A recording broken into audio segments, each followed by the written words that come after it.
नमस्कार, आदाब, सत श्री अकाल दोस्तों, कैसे हैं आप लोग।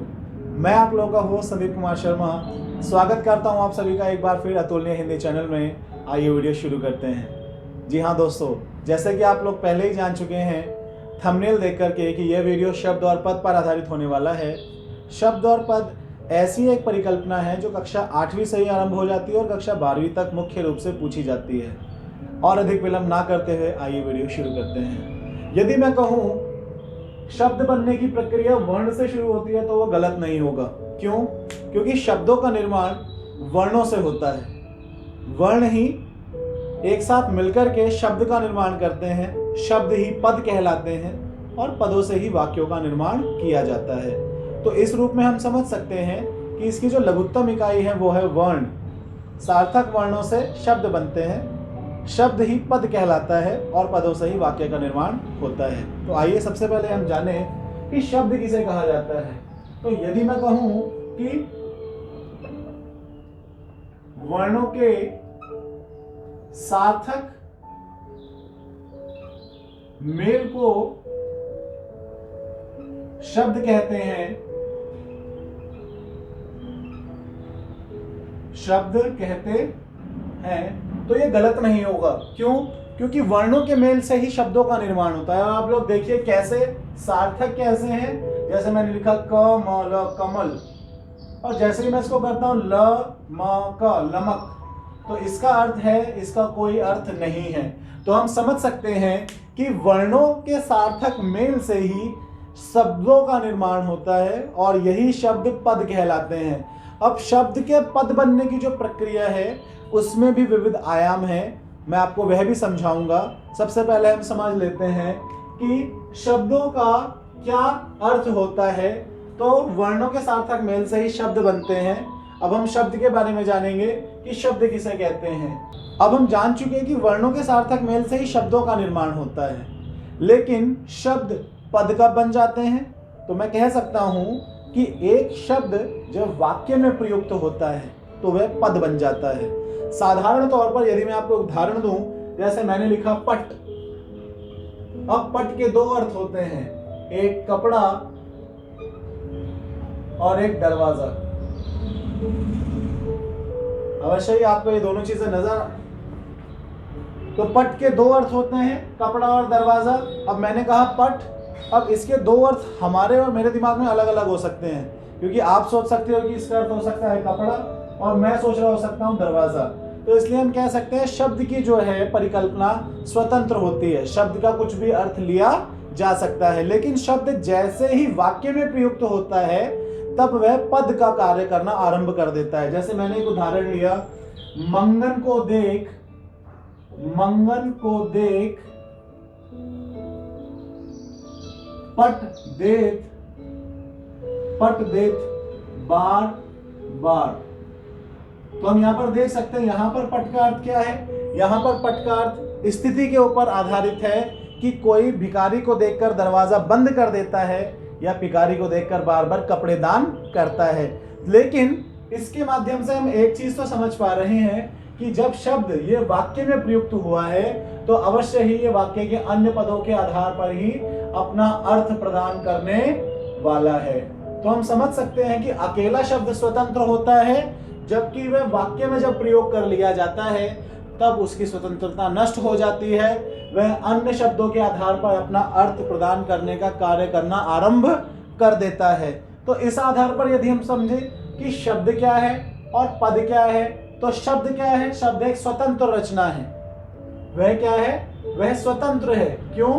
क्योंकि इसके ऊपर किसी प्रकार का कोई व्याकरणिक नियम हमें साफ तौर पर नजर नहीं आ रहा है। यह स्वतंत्र है। लेकिन जैसे ही यह वाक्य में प्रयोग होता है तब यह पद का कार्य करना आरंभ कर देता है। यदि मैं यहां कहूं तो मैं कहूंगा कि यह पद है।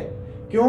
क्योंकि इसका परिचय भी दिया जा सकता है, पद परिचय, और साथ ही यह वाक्य के साथ मिलकर वाक्य के अनुरूप अपना अर्थ देना आरंभ कर देता है। तो दोस्तों हम समझ सकते हैं कि शब्द और पद दो अलग अलग क्या हैं? आयाम हैं, पक्ष हैं। आइए उनको हम विस्तार पूर्वक समझने की कोशिश करते हैं। तो आप लोगों को समझ में तो आ ही गया होगा कि शब्द जो है क्या है? वर्णों के मेल से बनते हैं, और पद जो है शब्दों को जब हम वाक्यों में प्रयोग करना आरंभ कर देते हैं तो वो पद बन जाते हैं। अब हम इसको अलग अलग समझने की कोशिश करेंगे। मैं आपको 4 अंतर विशेष रूप से बताऊंगा शब्द और पद में, कि शब्द और पद में क्या अंतर होता है। तो सबसे पहले यदि मैं कहूं कि शब्द क्या है, वर्णों के सार्थक और व्यवस्थित समूह को, सार्थक और व्यवस्थित समूह को क्या कहते हैं, शब्द कहते हैं, को शब्द कहते हैं।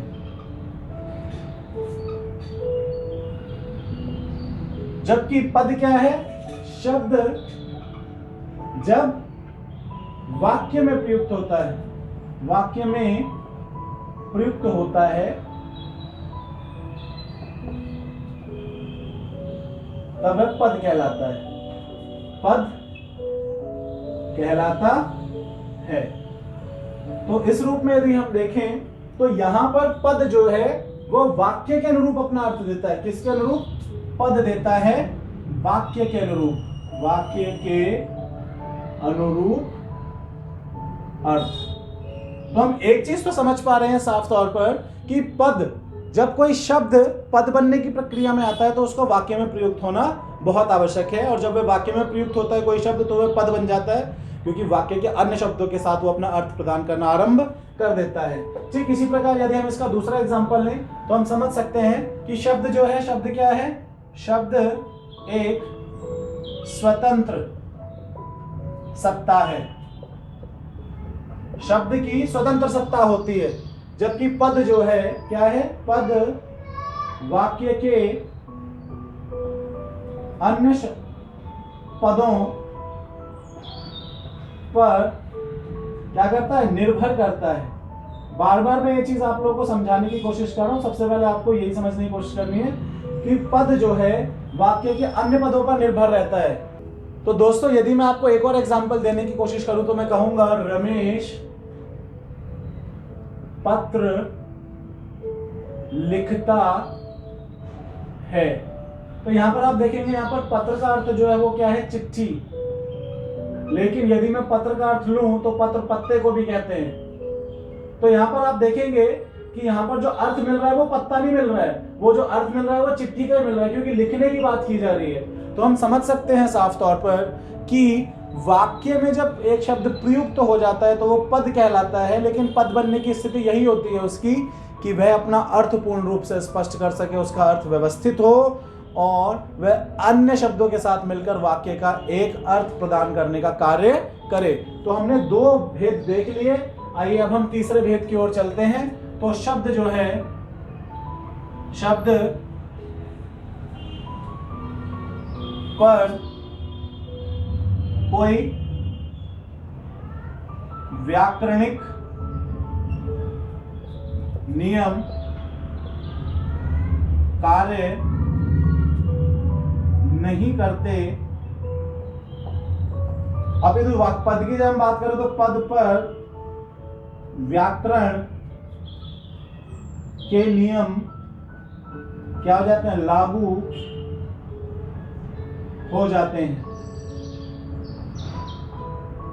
तो हम देख सकते हैं साफ तौर पर कि शब्द पर कोई व्याकरणिक नियम लागू नहीं हो पाते हैं। सामान्य तौर पर यदि हम देखें, यदि मैं एक शब्द लिख दूं बुद्धिमान, तो सिर्फ इसका एक अर्थ ही निकलेगा कि यह विशेषण है। लेकिन जब मैं इसको वाक्य में प्रयोग कर लेता हूं, जैसे मैंने कहा राम बुद्धिमान है, जैसे मैंने कहा राम बुद्धिमान है, तो यहां पर अब मैं इस अर्थ का क्या देख सकता हूं, इसमें लिंग भी बता सकता हूं कि लिंग क्या है, वचन भी बता सकता हूं वचन क्या है। तो लिंग, वचन, काल और क्रिया, तो ये सारी चीजें हमें साफ तौर पर पद में समझ में आती हैं कि पद में हम देख पा रहे हैं कि व्याकरणिक नियम वहां पर लागू हो जाते हैं। और यही कारण है कि शब्द जो है एक स्वतंत्र सत्ता है, उसके ऊपर व्याकरणिक नियमों को लागू कर पाना संभव नहीं है। एक शब्द लिया अंबर, अब लेकिन अंबर क्या है, किसका है, कपड़ा है, आसमान है, क्या है, कुछ मालूम नहीं चल रहा है। लेकिन जैसे ही मैं लिखता हूं कि राधिका अंबर धोती है, तो हमें पता चल रहा है कि वह कपड़े धो रही है, और फिर इसका व्याकरणिक पद परिचय दिया जा सकता है। आइए दोस्तों अब हम बात करते हैं शब्द और पद के चौथे अंतर की। जैसा कि हम सभी जानते हैं कि शब्द जो हैं वो सार्थक भी हो सकते हैं और निरर्थक भी। ठीक इसी प्रकार से यहां पर एक भेद हो जाता है कि शब्द सार्थक और निरर्थक होते हैं, जबकि पदों के साथ ऐसा नहीं होता। पद सदा कैसे होते हैं? पद सदा सार्थक होते हैं।